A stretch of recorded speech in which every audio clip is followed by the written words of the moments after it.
Hello मित्रों, शुभ अपराह्न। The Galaxy institute के यूट्यूब चैनल पर आप सभी का हार्दिक स्वागत है। जैसा कि आप लोग इस समय हिंदी पढ़ रहे हैं और आज हम हिंदी में उस महान विभूति के बारे में बताना चाहते हैं जो हिंदी साहित्य से जुड़े हैं, जिनका नाम महादेवी वर्मा से बहुत प्यार से नाम लिया जाता है। आइए उन महादेवी वर्मा के बारे में थोड़ी चर्चा करें। दोस्तों, महादेवी वर्मा एक अपने घर में जन्मी, कई पीढ़ियों के बाद एक दुहिता के रूप में, पुत्री के रूप में जन्म लेती है, जो आगे चल करके एक वास्तव में सरस्वती के रूप में, या कहा जाता साहित्य सामग्री के रूप में, या हिंदी के विशाल मंदिर की बीड़ा पार के रूप में जानी जाती हैं। तो आइए आज हम छायावाद के 4 स्तंभों में से एक स्तंभ महादेवी वर्मा का नाम भी आता है, जिन्हें छायावाद की शक्ति भी कहा जाता है। तो 4 स्तंभ में से 3 स्तंभ आप पढ़ चुके हैं, जयशंकर प्रसाद, सूर्यकांत त्रिपाठी निराला और सुमित्रानंदन पंत।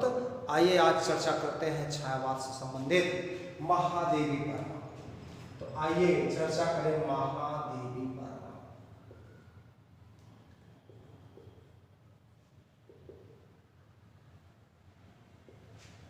चलिए, महादेवी जैसे नाम से लग रहा महान देवी, वास्तव में बड़ी कृपा से, बड़ी अनुकंपा से, देवी दुर्गा के कृपा से इनके घर में एक वास्तव में हेमरानी से जन्मी हैं। हेमरानी इनके माता का नाम है। हेमरानी पर मान के चलिए कि श्री दुर्गा का वास्तव में कृपा रहा, अनुकंपा रहा, तब जा करके इनका जन्म हुआ। इसलिए इनका नाम रख दिया जाता है महादेवी। क्या नाम रख दिया जाता है? महादेवी। दुर्गा की कृपा से जन्म लेती है। आइए चर्चा करते हैं जन्म से। इनका जन्म समय क्या रहा?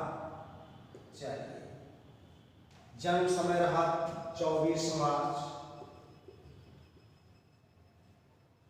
1907 ईस्वी। और जन्म स्थान क्या रहा? आइए जन्म स्थान के बारे में जानते हैं। जन्म स्थान इनका है फर्रुखाबाद,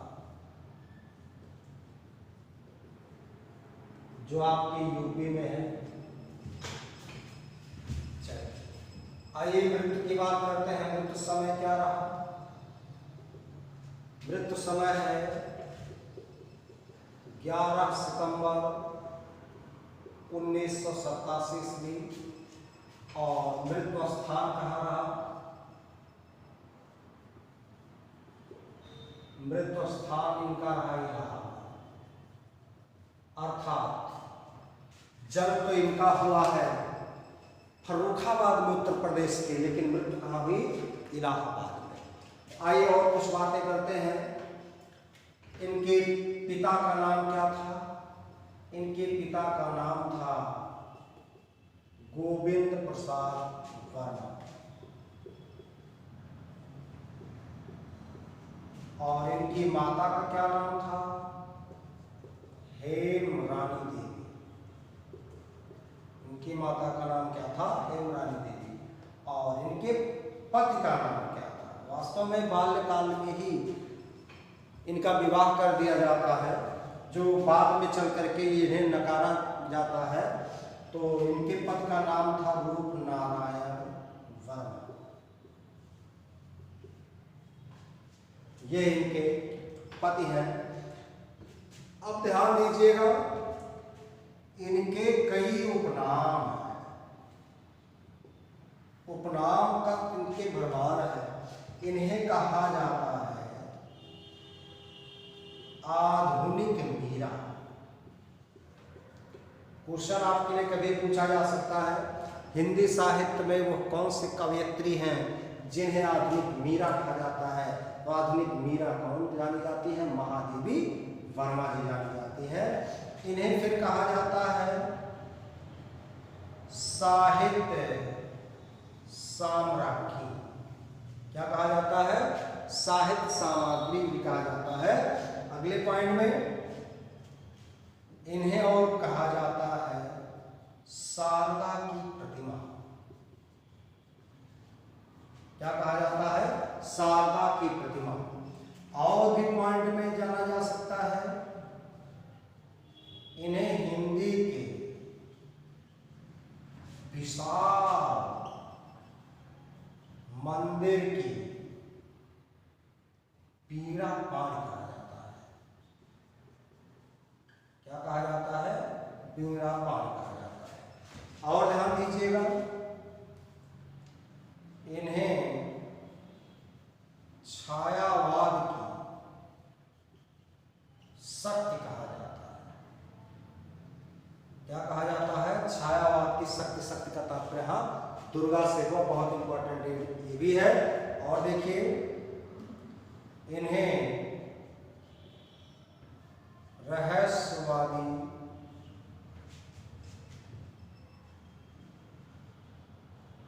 कवयित्री कहा जाता है। ध्यान दीजिएगा, ये आपके एग्जाम के लिए बहुत ही महत्वपूर्ण है। आधुनिक मीरा, साहित्य साम्राज्ञी और शारदा की प्रतिमा, हिंदी के विशाल मंदिर की वीणा पाणी और छायावाद की शक्ति, रहस्यवादी कवयित्री, ये इनके अनेक नाम हैं। यहाँ से भी क्वेश्चन कई बार एग्जाम में पूछा जा चुका है मित्रों कि ये किन किन नामों से वो जानी जा सकती हैं, तो जानकारी में रहना चाहिए। ये क्वेश्चन तो बहुत पूछा जाता है कि आधुनिक मीरा किस कवयित्री को कहा गया? तो आधुनिक मीरा किस कवयित्री को कहा गया? महादेवी वर्मा को। दूसरे पॉइंट पर यह पूछा जा सकता है, शारदा की प्रतिमा कौन कवयित्री मानी गई है? तो महादेवी वर्मा जी है। तो मित्रों, जैसा कि आप देख सकते हैं, 24 मार्च 1907, 24 मार्च का जो समय था, उस समय होली का दिन था। होली के दिन ही महादेवी वर्मा जी का जन्म होता है। और देखिए कब है? 24 मार्च 1907 में। कहाँ हुआ? फर्रुखाबाद में, यूपी के। फिर ध्यान दीजिएगा, मृत्यु समय इनका है 11 सितंबर 1987। स्थान कहाँ है? इलाहाबाद है।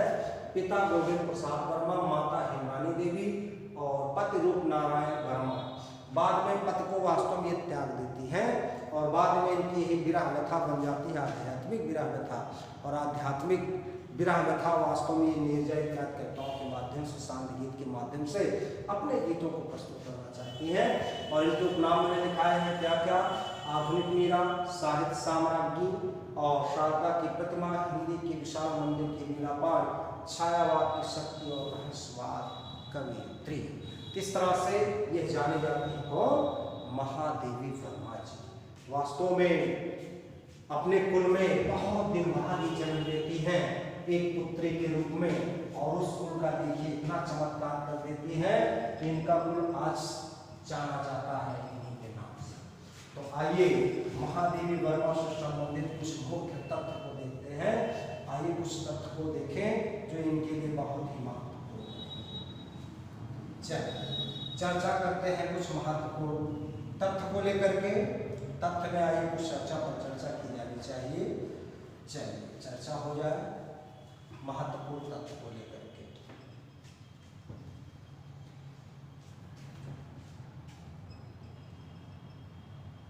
महादेवी वर्मा मात्र 7 वर्ष की अवस्था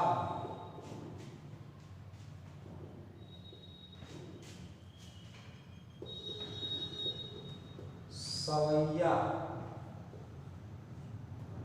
छंद को लिखा।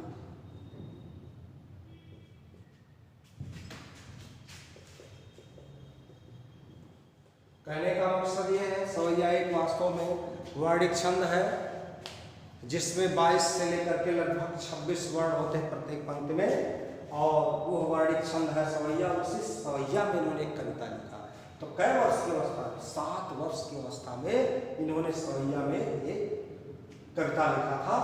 और ध्यान दीजिएगा, अगर क्वेश्चन पूछा जाए महादेवी वर्मा की प्रथम कविता कौन है, तो आइए कविता की बात करते हैं। महादेवी वर्मा की प्रथम कविता जब प्रथम कविता पूछे तो उस कविता का नाम दिया है। क्या है? दिया। ये दिया कविता इन्होंने कब लिखा था? 1918 ईस्वी में दिया। कभी भी पूछा जा सकता है इनकी पहली कविता को। और अगला पॉइंट, परम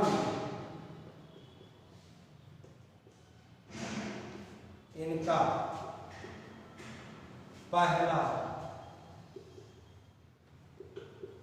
काव्य संग्रह, जब संग्रह की बात पूछे, काव्य संग्रह की बात पूछे, इनका पहला काव्य संग्रह था निहार।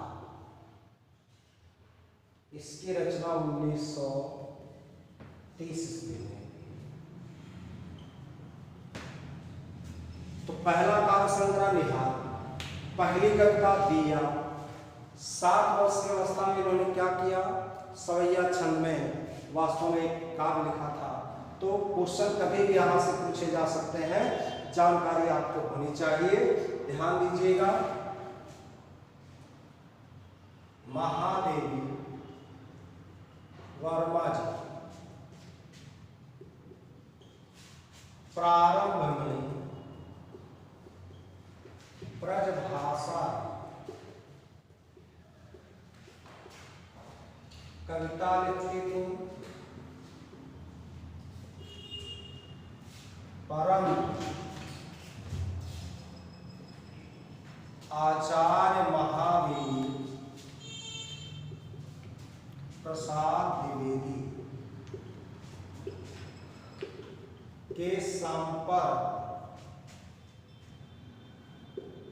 में आने पर ये खड़ी बोली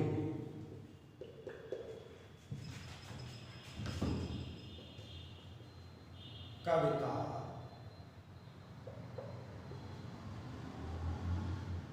लिखने लगी।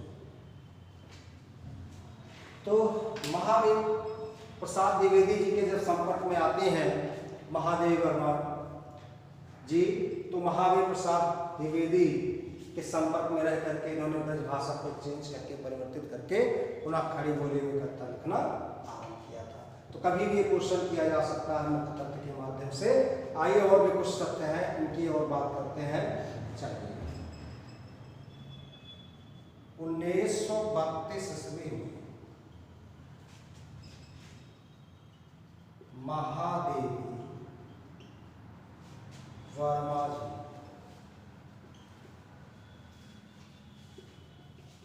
प्रयाग महिला विद्यापीठ, प्रयाग महिला विद्यापीठ की प्राचार्य रही, परंतु 1960 ईस्वी में ये उप कुलपति बने। ध्यान दीजिएगा, ये भी बहुत महत्वपूर्ण है, कभी भी क्वेश्चन किया जा सकता है। 1932 ईस्वी में महादेवी वर्मा जी प्रयाग महिला विद्यापीठ की क्या रही? प्राचार्य रही, और बाद में 1960 ईस्वी में उप कुलपति बनी। पहले फिर एक बार चर्चा कर देते हैं। मात्र 7 वर्ष की अवस्था में सवैया छंद को इन्होंने लिखा था, अर्थात सवैया छंद में इन्होंने कविता लिखा। और महादेवी वर्मा जी प्रथम कविता इनकी जो दी गई है वो दिया है। कब लिखा गया इनके द्वारा? 1918 ईस्वी में, जो ब्रजभाषा में लिखा गया था। परंतु इनका पहला काव्य संग्रह अगर पूछा जाए तो क्या होगा? निहार होगा। कब लिखा गया? 1930 ईस्वी में। महादेवी वर्मा जी प्रारंभ में ब्रजभाषा में कविता लिखती थी, परंतु बाद में आचार्य महावीर प्रसाद द्विवेदी के संपर्क में आने पर एक खड़ी बोली में कविता लिखने लगी। और ध्यान दीजिएगा, 1932 ईस्वी में महादेवी वर्मा जी प्रयाग महिला विद्यापीठ की प्राचार्य रही, परंतु 1960 ईस्वी में ये उप कुलपति बनी। यहाँ से भी क्वेश्चन बहुत पूछा जाता है, जानकारी आपको होनी चाहिए। आइए और भी कुछ महत्वपूर्ण तत्व देखते हैं, इसको आप लोग मेहनत कर लीजिएगा, थोड़ा कहीं नोट कर लीजिएगा अवश्य, क्योंकि परीक्षा की दृष्टि से कभी कभी यहाँ से भी क्वेश्चन बहुत ही मजबूती के साथ पूछे जाते हैं। आइए आगे चर्चा करते हैं। वहाँ से भी क्वेश्चन कुछ पूछने योग्य हैं, कभी भी आपसे पूछे जा सकते हैं। तो मुख्य तथ्य में जितना तथ्य लिखाया जा रहा है ये सबको याद हो जाना चाहिए, और जब आपको याद हो जाएगा तो परीक्षा की दृष्टि से चाहे जो परीक्षा हो, चाहे वो पीजीटी, यूपीटेट, चाहे आपका कोई भी एग्जाम हो, चाहे यूपीएसआई हो, रचना संबंधित अगर कहीं पूछे जा सकते हैं तो मुख्य तथ्य से भी क्वेश्चन किए जा सकते हैं। आइए अगला पॉइंट लिखते हैं। 1944 ईस्वी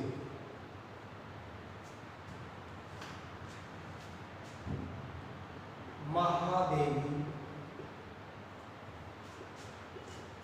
वर्मा जी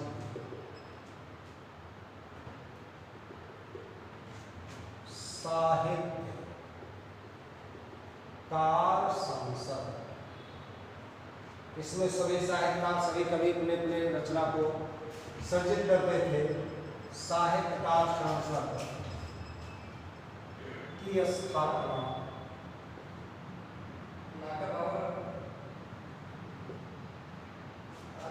प्रयाग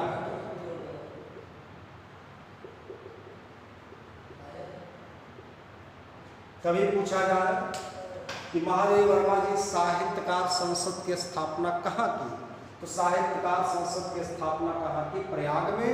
और मित्रों वास्तव में 1944 ईस्वी में इसकी स्थापना की।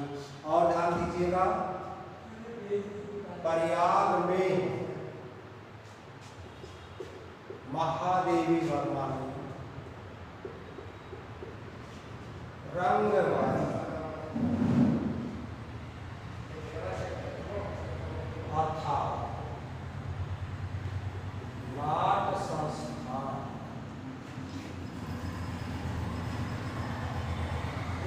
की स्थापना ये की।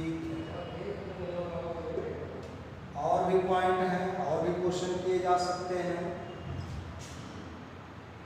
1952 ईस्वी इन्हें उत्तर प्रदेश विधान परिषद की सदस्य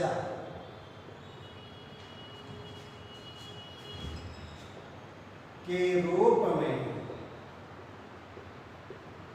मनोनीत किया जाता है। 1952 ईस्वी में उत्तर प्रदेश विधान परिषद की सदस्यता के रूप में महादेवी वर्मा जी को वास्तव में मनोनीत किया जाता है। ये भी क्वेश्चन आपके लिए बहुत महत्वपूर्ण है। बताइए, कवित्री होने के साथ साथ राजनीतिक कार्यों में इन्होंने हाथ बटाया था। आइए और भी बात करते हैं। 1954 ईस्वी में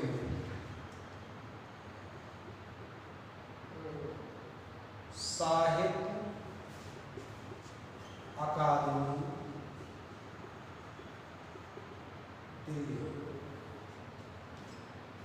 दिल्ली की संस्थापक सदस्य के रूप में महादेवी वर्मा जी को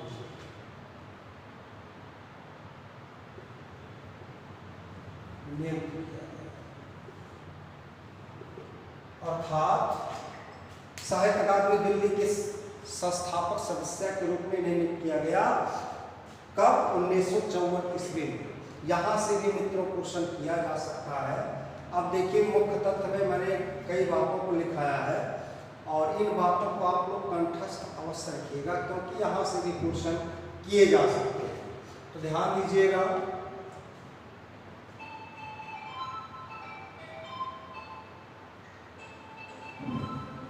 महादेवी वर्मा का काव्य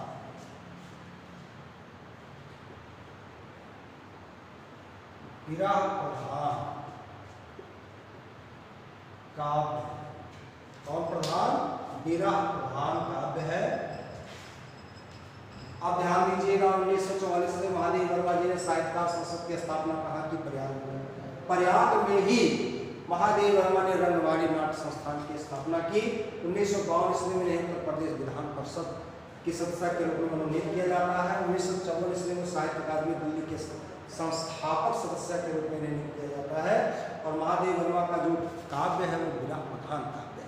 तो आइए और बात करते हैं मुख्य तथ्य में। मुख्य तथ्य से क्वेश्चन आपको छोड़ना नहीं है। मुख्य तथ्य से क्वेश्चन कभी भी आपसे पूछा जा सकता है, तो जानकारी आपको होनी चाहिए। तो चर्चा पर चर्चा इस समय हो रही है महादेवी वर्मा जी की। महादेवी वर्मा जी से संबंधित कुछ तथ्य हमने आपको बता दिए हैं। महादेवी वर्मा जी वास्तव में अगर उपनाम में देखा जाए तो साहित्य साम्राज्ञी के रूप में जानी गई, शारदा की प्रतिमा जानी गई है और आधुनिक मीरा जानी गई है। इस तरह से इन्हें आधुनिक या छायावाद की शक्ति के रूप में जाना गया है और हिंदी की विशाल मंदिर की वीणा पाठ के रूप में इन्हें जाना गया है। और एक पॉइंट लिखिएगा, महादेवी का काव्य लौकिक विरह ना होता।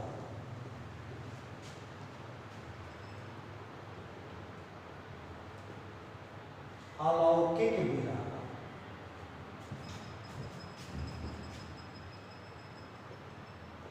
माना जाता। ये हो गए इनके प्रमुख वास्तव में मुख्य तथ्य से संबंधित रूप। अब आइए चर्चा करते हैं महादेव वर्मा के प्रमुख रचना से संबंधित। तो आइए महादेव वर्मा की प्रमुख रचनाओं को देखते हैं। ये तो रहे आपके मुख्य तथ्य। मुख्य तथ्य में आपने बहुत ही शानदार तथ्य लिखा है जहां से क्वेश्चन कभी भी पूछा जा सकता है। आपने लिखा है प्रयाग महिला विद्यापीठ की वास्तव प्राचार्य नहीं 1932 ईस्वी में और 1960 ईस्वी में वास्तव में यहाँ की कुलपति बनी। 1944 ईस्वी में साहित्यकार संसद की स्थापना की। 1952 ईस्वी में वास्तव में उत्तर प्रदेश विधान परिषद के सदस्य के रूप में मनोनीत किया गया। 1954 ईस्वी में साहित्य अकादमी दिल्ली की इन्होंने संस्थापक सदस्य के रूप में चुना गया। और ध्यान दीजिएगा, प्रयाग में ही रंगवाड़ी अर्थात नाट्य संस्थान की इन्होंने स्थापना की थी। कहाँ? प्रयाग में। ये सारी बातें वास्तव में पूछी जा सकती हैं। अब आइए देखते हैं महादेवी वर्मा की प्रमुख रचना। पहले तो हम लोग देखेंगे काव्य संग्रह। आइए इनके काव्य संग्रह को पहले एकत्रित लिख देते हैं ताकि जानकारी में आपकी बनी रहे। पहला काव्य संग्रह इनका है निहार। कब लिखा गया? 1923। दूसरा है इनका काव्य संग्रह रश। ये कब लिखा गया? 1932 में। और तीसरा इनका काव्य संग्रह है निहार नीरजा रहा। ये कब लिखा गया? 1935 ईस्वी में। चौथा इनका क्या रहा? वो सांध्य गीत रहा। ये कब लिखा गया? ये लिखा गया 1936 ईस्वी में। और ध्यान दीजिएगा, सबसे महत्वपूर्ण काव्य संग्रह है जिसका नाम यामा है। ये कब लिखा गया? 1940 ईस्वी में। और पॉइंट है सप्तपर्णा दीपशिखा भी इनकी प्रमुख रचना से संबंधित है। आइए बात करते हैं आधुनिक कवि महादेवी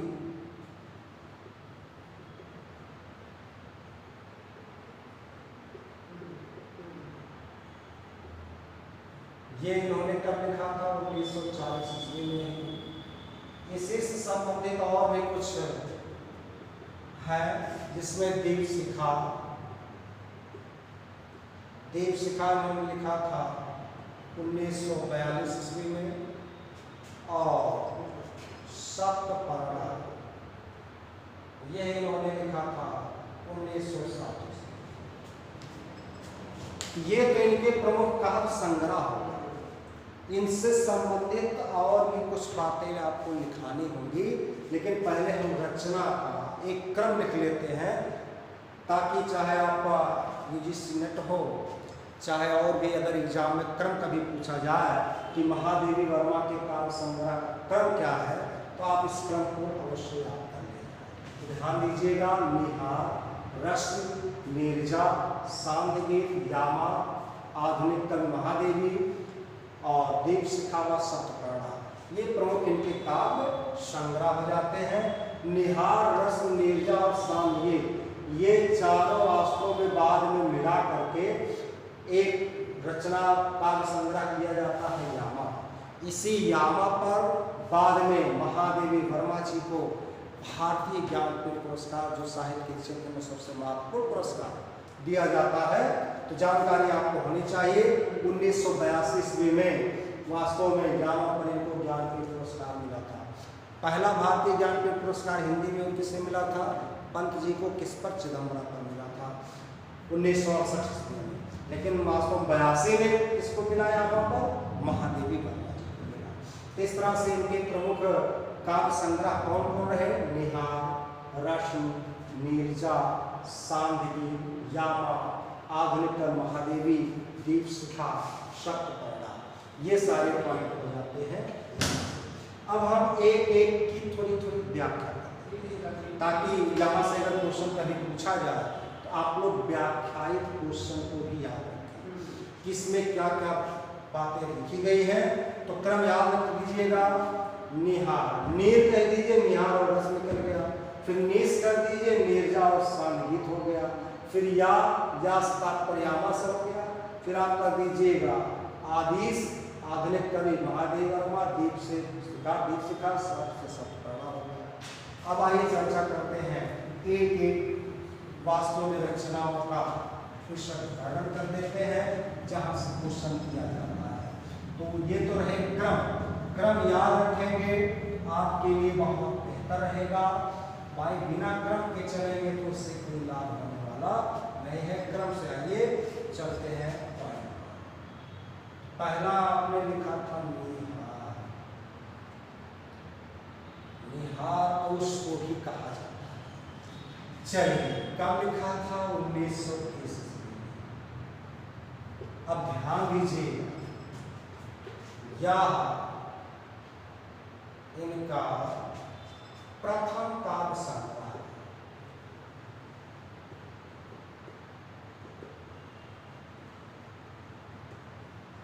तो यह इनका प्रथम काव्य संग्रह। अब एक बात याद रखिएगा, अगर ये काव्य संग्रह है तो वास्तव में इसमें कुछ कविताएं होंगी जरूर। तो मित्रों, इसमें कुल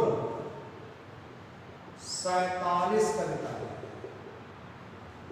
यानी जो छोटी छोटी कविताएं लिखी गई, वो छोटी छोटी कितनी कविताएं थी? 47 कविताएं थी। और 47 कविताओं का संकलन किसमें हुआ? निहार में हुआ। कब लिखा गया? 1930 ईस्वी में। अब ये 1930 में निहार तो लिख दी, लेकिन इसकी एक भूमिका बनाई जा रही थी। तो भूमिका वास्तव में इनके समझ में नहीं आ रहा था कि भूमिका को किस तरह से बनाया जाए। ये सबसे पहले पहुंची निराला के पास। निराला वास्तव में महादेवी वर्मा को अपनी बहन के रूप में मानते थे, और महादेवी वर्मा जी निराला जी को भाई के रूप में स्वीकार करते थे। वास्तव में जब पहली बार जाते हैं महादेवी वर्मा जी और निराला से मुलाकात करते हैं, कहते हैं हमारी निहार की भूमिका को आप वर्णित कर दीजिए। तो निहार की भूमिका को जब ये वर्णित करते हैं तो वास्तव में निराला नकार देते हैं, कहते हैं हम नहीं आलोचनात्मक ढंग से भूमिका लिख सकते हैं, अभी लिखने लगेंगे तो हो सकता है बहन का स्वरूप ही झलकने लगे, इसलिए मुझसे नहीं होगा। हाँ, एक है जो वो भी अद्वितीय ही माने गए हैं। आप चली जाइए अयोध्या सिंह उपाध्याय हरिओद की तरफ। अयोध्या सिंह उपाध्याय हरिओद ने क्या किया था, निहार की भूमिका को लिखा था। तो यहाँ पर लिखा जा सकता है 1930 ईस्वी में अयोध्या सिंह उपाध्याय निहार की भूमिका को लिखा। तो अयोध्या सिंह उपाध्याय ने क्या किया था, निहार की भूमिका को लिखा था। आइए और भी कुछ बातें कर लेते हैं। इसमें जगत के प्रति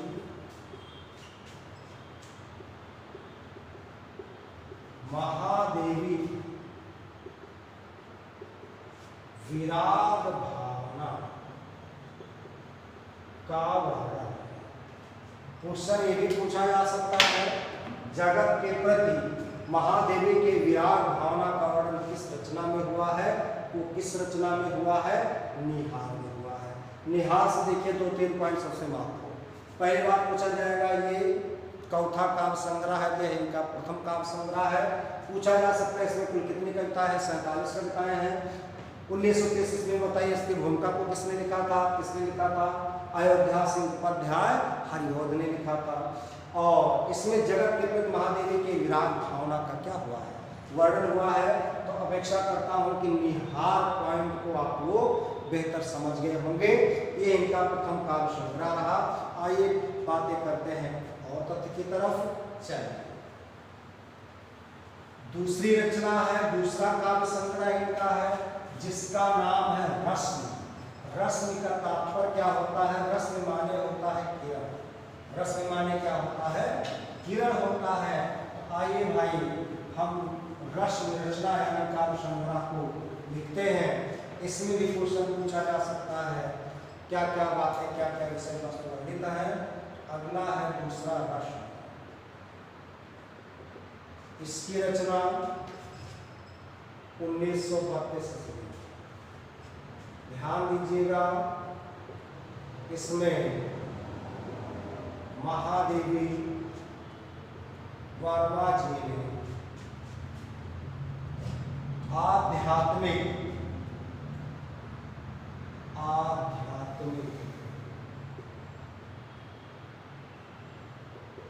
गीतों का वर्णन किया है।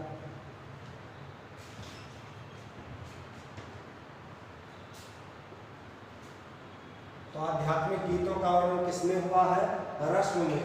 और ध्यान दीजिएगा, इसमें कुल 35 गीतों यानी कविताओं का संकलन। भैया इसमें कुल कितने संकलन हैं, 35 गीत हैं, 35 कविताएं हैं। इसी का इसमें क्या हुआ है, संकलन हुआ है। तो अपेक्षा करता हूं कि रश्मि की बात को भी समझ गए होंगे। इसमें महादेवी वर्मा जी के आध्यात्मिक गीतों का क्या हुआ है, वर्णन हुआ है। इसमें कुल कितने गीत हैं, 35 गीतों का संकलन हुआ है। तो आइए अभी 2-3 पॉइंट और बचे हैं, फटाफट इसे भी नोट कर लेते हैं, जो इनके संकलन से है, जहां से क्वेश्चन किया जा सकता है। अगला जो काव्य संग्रह है इनका, उसका नाम है नीरजा। क्या नाम है, नीरजा। आइए नीरजा की बात करते हैं। इसमें क्या बातें छिपी हुई हैं। इसमें नीरजा में तीसरे पॉइंट में नीरजा है। इसकी रचना 1935 ईस्वी में इन्होंने किया था। ध्यान दीजिएगा, इसी रचना के कारण महादेवी वर्मा को, ध्यान दीजिए, वेदना की कवयित्री कहा।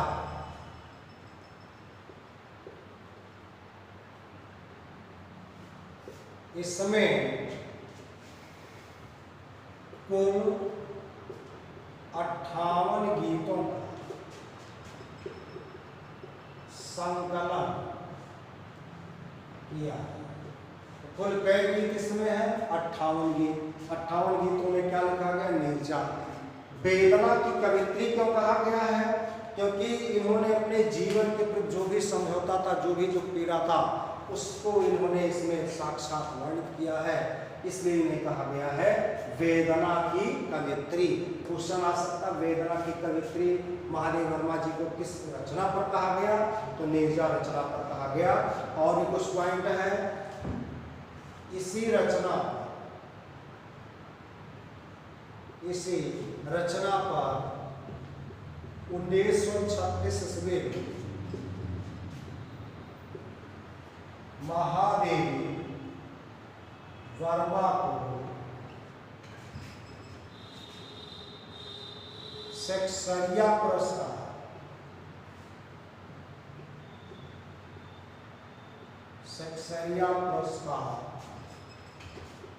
से सम्मानित किया गया। कौन सा पुरस्कार? शेक्सपियर पुरस्कार से इन्हें क्या किया गया था? सम्मानित किया गया था। किस रचना पर? नीरजा। पहली रचना इनकी काव्य संकलन में हो गई निहार, दूसरा रस्म। निहार में वास्तव में जगत के वेदना पीड़ा को इन्होंने साक्षात्कार किया और रस में आध्यात्मिक गीतों का संकलन किया। नीरजा में वास्तव में अपने वेदना को इन्होंने पिरोया है और इसलिए इनको वेदना की कवित्री भी कहा गया। इसी नीरजा पर इन्हें शेक्सपियर पुरस्कार भी मिला था। आइए अगला संकलन देखते हैं जिसका नाम है सांध्य। तो चर्चा पर चर्चा हर रचना पर होनी चाहिए, क्योंकि रचना के अंतर्गत भी कभी कभी यूपीएससी या नेट के एग्जाम में पूछ लिए जाते हैं। अगर एग्जाम में भी कभी कभी इनके अंतर्गत कुछ पॉइंट पूछ लिए जाते हैं, तो चर्चा पर चर्चा होनी चाहिए। तो अगला जो संकलन है इनका, उसका नाम है सांध्य। चौथा है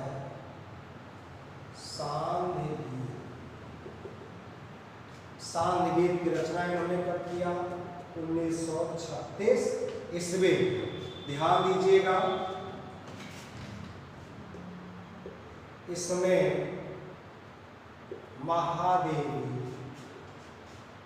वर्मा जी ने कुल 45 गीतों यानी कविताओं का संकलन किया। ये पॉइंट है। और भी क्या पॉइंट है इसमें?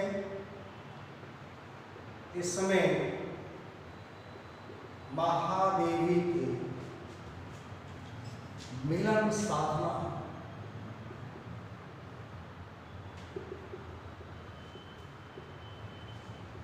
मिलन साधना की क्या कीजिएगा? अभिव्यक्ति। ये पॉइंट हुआ। और ध्यान दीजिएगा, इन्हीं 4 ग्रंथों को जब जोड़ दिया गया, अर्थात पहला काव्य संकलन है इनका निहार, दूसरा है रस्म, तीसरा है नीरजा, चौथा है सांध्य गीत। जब इन्हीं को जोड़ दिया जाता है तब इनकी एक नई रचना बन जाती है जिसका नाम है यामा। बहुत महत्वपूर्ण रचना है, ध्यान दीजिएगा। 1940 ईस्वी में संकलन किया गया। अब ध्यान दीजिएगा, इसमें क्या बातें छिपी है? इसमें निहार, रस्म,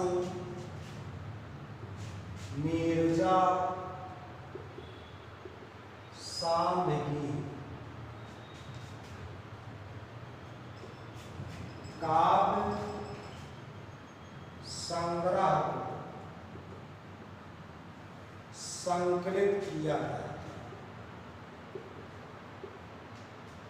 कभी भी क्वेश्चन आ सकता है कि बताइए यामा में कुल कितनी रचनाओं का संकलन हुआ है? 4 काव्य संग्रह कौन कौन? निहार, रस, नीरजा और सांदगीत है।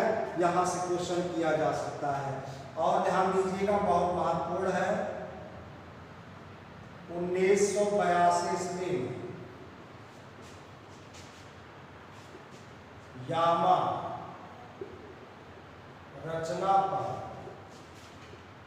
ये भी क्वेश्चन बहुत आता है, महादेवी वर्मा को भारतीय ज्ञानपीठ पुरस्कार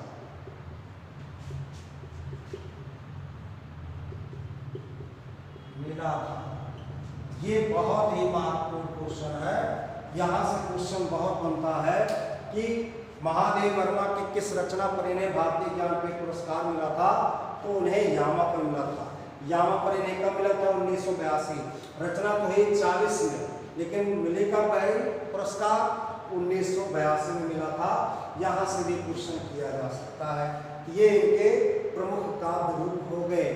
और ध्यान दीजिएगा, इनके और भी जो कुछ काव्य संग्रह हैं, जैसे दीपशिखा, सप्तपर्णा, इन सभी से संबंधित और भी बातें मैं नेक्स्ट वीडियो में लिखूंगा।